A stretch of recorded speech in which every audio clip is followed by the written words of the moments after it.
যুদ্ধবিরতি আলোচনা থমকে যাওয়ায় ইরানকে আবারও কড়া বার্তা দিয়েছে যুক্তরাষ্ট্রের প্রেসিডেন্ট ডোনাল্ড ট্রাম্প। তিনি সতর্ক করে বলেছেন, ইরানের জন্য সময় দ্রুত ফুরিয়ে আসছে। নিজের সামাজিক যোগাযোগ মাধ্যম ট্রুথ সোশ্যালে ট্রাম্প লেখেন, তাদের দ্রুত সিদ্ধান্ত নিতে হবে, না হলে শেষ পর্যন্ত তাদের আর কিছুই অবশিষ্ট থাকবে না।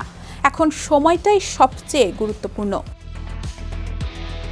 এদিকে ইরানের গণমাধ্যম দাবি করেছে, সংঘাত নিরসনে তেহরান যে প্রস্তাব দিয়েছে তার জবাবে যুক্তরাষ্ট্র কোনো বড় ধরনের ছাড় দিতে রাজি হননি। এর আগে এপ্রিলের শুরুতে যুদ্ধবিরতি ঘোষণা আসার ঠিক আগে ট্রাম্প হুঁশিয়ারি দিয়েছিলেন, ইরান সমঝোতায় না এলে পুরো একটি সভ্যতা ধ্বংস হয়ে যেতে পারে।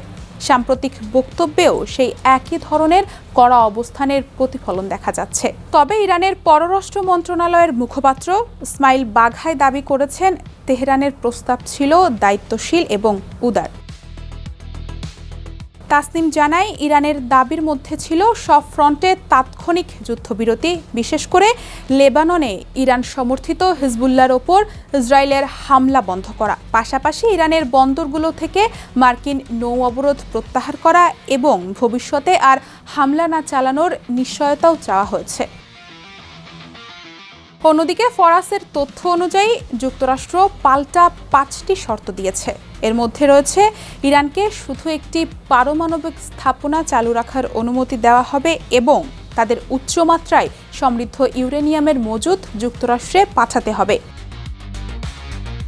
গত 28 ফেব্রুয়ারি ইসরায়েল ও যুক্তরাষ্ট্র যৌথভাবে ইরানের ওপর ব্যাপক বিমান হামলা শুরু করে। পরে আলোচনা এগিয়ে নিতে যুদ্ধবিরতি কার্যকর করা হলেও মাঝে মধ্যে সংঘর্ষের ঘটনা ঘটছে।